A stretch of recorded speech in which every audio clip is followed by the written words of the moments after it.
back to another video. My name is Jolitan Kanasi and I will not be doing that intro because this is a more serious video and I need to be serious for the babies. So if you are a returning subscriber, recent subscriber, or a non-subscriber, welcome to my channel. But baby, if you're a non-subscriber, please hit that subscribe button so you can be part of the JTL gang. And also hit the notification bell so you can get notified each time I upload any video. So, as I said, this video is more serious and is mainly directed at matrics because you guys are at a point in your life where you are experiencing pressure from all corners, right? The ball is really in your court and you are working towards your future. Yeah, so it's tough. But if you are in grade 10 or 11, you can also watch this video and I hope you find it helpful. So I was thinking the other day, how can I help my matric this year? And I was like, what better way than to make a video in a subject for which I got the highest marks for in my final year, which is physical sciences. Never that, never me, never who, never what, never. No, I'm joking. It's Afrikaans and I got 90% for Afrikaans in my final year. So since you guys already wrote paper 1, we moved past that. So I see Kolapo paper 3, that's tough. Hey, I don't know how I can help you with that. But if I can, I will, but I don't know how, because it's like, for me, the only way I can help you is to give you my brain so that you can go and write that paper, which is not possible. So today I will be focusing on paper 2, poems specifically. I don't want to go into the book, because the thing with the book is, disclaimer, I read LIEN in my final year, but the thing with the book, should I call it a novel? Is it a novel? I don't fucking know. But the thing with the book is I can give you a summary, but it's like I might miss something important and then it's just like, you know, it's all in vain, or it's, so I don't want to go there. But if you need something specific explained to you, you can always DM me on Facebook or on Instagram. But in this video, I'm not going to go there. I can't. I can't. But if you need summaries, there are like some amazing videos on YouTube and you can go and watch those. Those people are trained. Mina, I'm just trying to help where I can, but where the place where I can help is that has nothing to do with the book. I'm not gonna go there. I don't want to go there. But yeah, as I said, if you have specific questions about the book, I can answer that, but I'm not gonna give you a summary of the book. No ways. Anyways, moving on to the poems. So without any further ado, let's get into the video. Poems. The most important thing for me here, for you guys to understand, is that the notes your teacher gave you for the poems are very, very, very, very important. You know how you read the poem and then the teacher tells you to highlight this, make notes there. Take those notes into account because those notes are going to help you. Read them, understand them, and implement them. Read them, understand them, and implement them. Those notes are important. I don't know how to stress this enough, because it's like, you know, you read through the poem and then the poet says something and then your teacher's like, because that maybe explains what the poet says and makes you better understand what the poem is saying, or makes you better understand the message. That's what I'm saying. It's very important for you to take those notes into account and remember them, because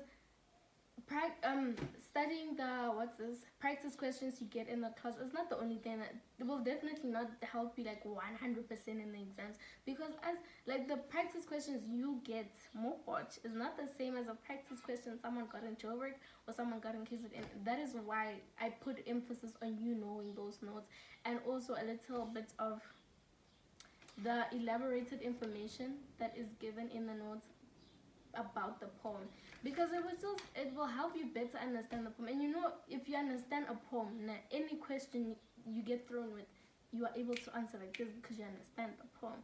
And also past papers are very important. So what I would suggest for you guys now is to go through the notes, go through the poem, make sure you understand, and then go practice with past papers, because you might practice Kapampira 2015 and then it literally comes back the same, and then you see win-win for all of us.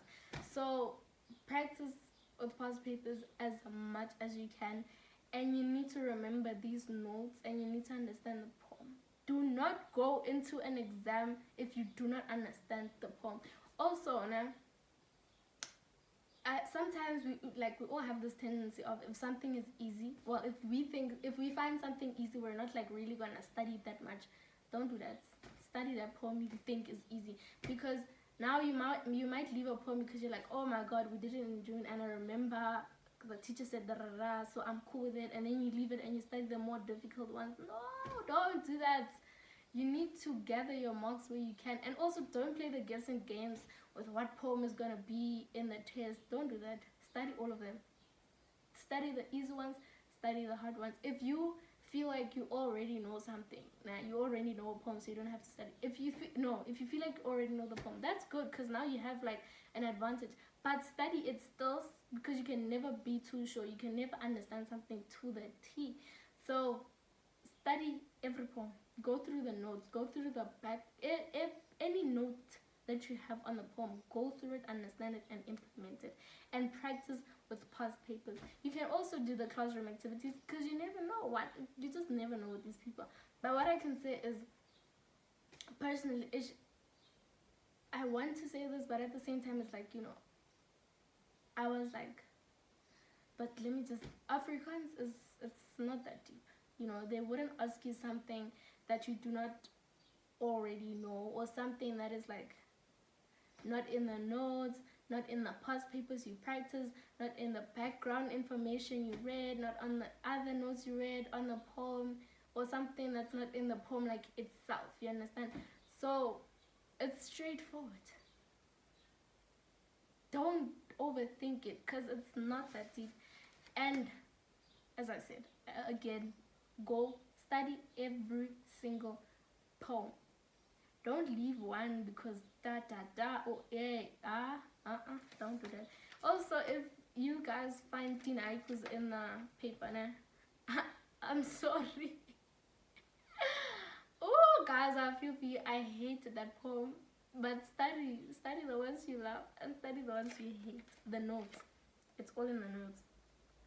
And practice questions also, like the past papers. And then moving on to terminology that you can typically find in an exam paper.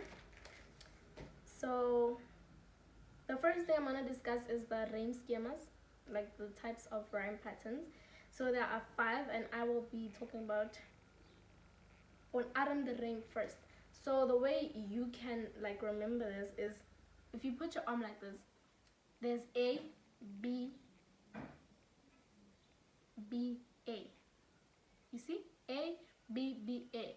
On Aram. That's how you remember it. On Aram the rhyme. So they might like ask you to say what is the rhyme schema of the poem. So it's very important to also know the names, like it's called on Aram the rhyme.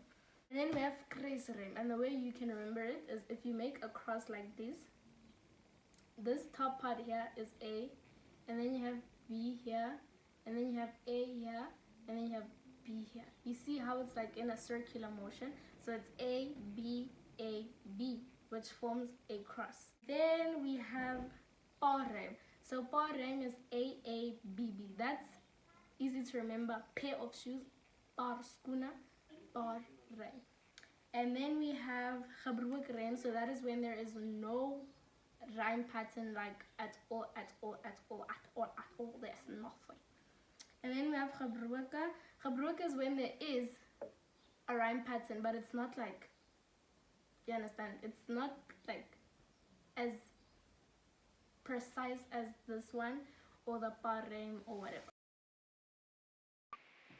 Okay, so sorry about that. It's load shedding, so the lighting is a bit like off compared to how it was at the beginning. So okay, I spoke about the rhyme schema, and then the types of strofes. We have a set. So ses set as a strofe means 6 reels. And then give me a minute. Okay, so I'm back again. Woo. Okay, anyways, so yeah, 'n 6 set, soos ek gesê het, is 'n stroofel met 6 reels.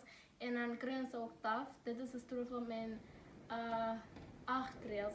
So hoe jy 'n oktaaf kan onthou is octagon 8, octave 8 reels. Right. Moving on, enjambment. Right, so enjambment is basically when there is no punctuation in the poem. Let me not say punctuation. Like at the end of a sentence, there's no like a comma or a full stop. This is to create, to create an increase in tempo. So the maak gedig vinniger gaan.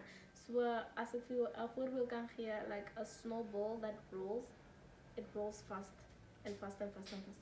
So no commas or whatever would like put emphasis on that.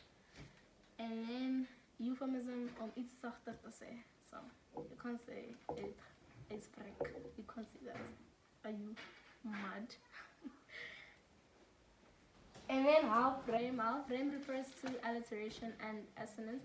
So whenever they ask you about half frame, know that they're talking about alliteration or assonance, and always remember to show the alliteration and the assonance.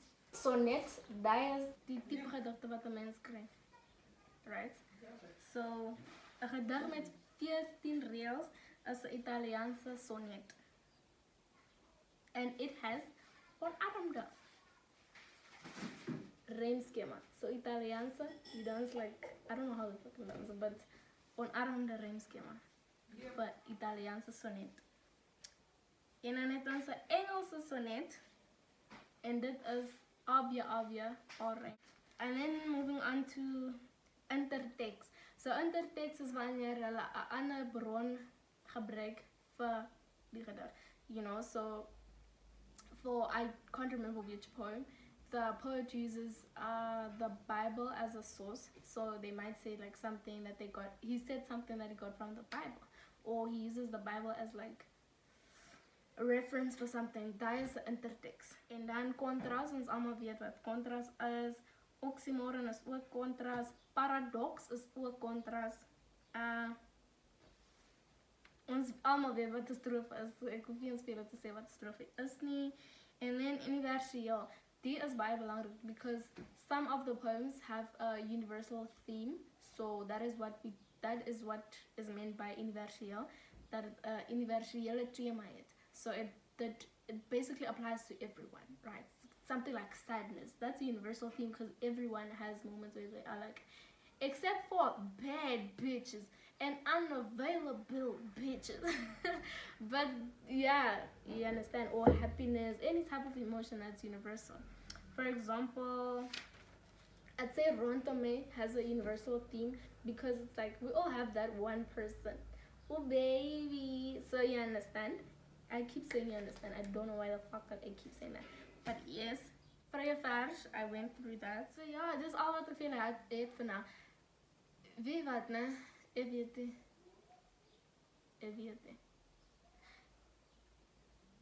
So anyways, I went through the terminology that I think would pop up that is very, very common amongst like these paper 2 questions.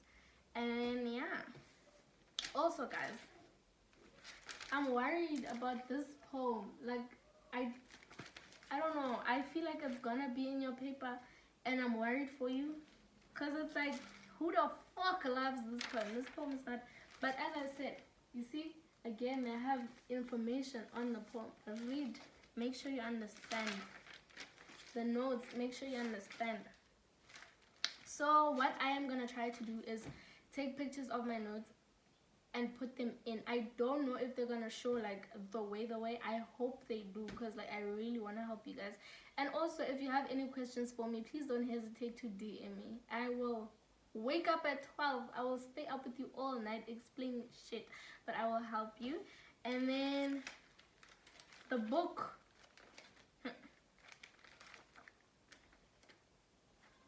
I feel like I should give you guys something on the book, but it's like, what do I get you? Let me just tell you like the basic things you need to know. The places LIEN wants to go to, Japan, Prague. Ek weet nie, is Rusland na een van die papier is Rusland uitgekry, so I really don't know if Rusland is part. But is Japan, Prague, Rusland, maybe. Norway, Scotland. So basically, if they ask for 4, you take out the Rusland. If they ask for 5, you put it in. Because I can't remember now. En dan moet je weten wat was Lien's woordschoolsnaam, woordschool ja Karanda. En je moet weten hoe Wouter en Lien ontmoeten. They were in the foyer and they were both waiting for their parents. Je moet Lien's story off by heart weten. Guys, you need to know her story. You know, of what happened with her dad, why her dad is in jail, why he can't support them financially, how Lynn and her father became cool again, you know, that whole thing that's going on. Tannie Beth speel ook 'n belangrike rol in Lynn se lewe. Debbie, Rose, of wat was haar naam? Ek kon dan nie weet nie. Wie nog? Mimi, jy moet al daardie goed is weer. That's why I'm saying go look for summaries on the book, because I don't want to miss something that's important and then it's like so please go read summaries on the book. But if, as I said, guys, I can't stress this enough, if you need help from Jolie Tanum Kana's, text me and I will fucking help you. But anyways, we have reached the end of our video. I hope everything I have told you guys will help you guys in your final year, and at least add like 5% to what you already know. You understand? Or 10, or 20, or 30, or 90. So yes, yeah. Good luck, and you got this. Always.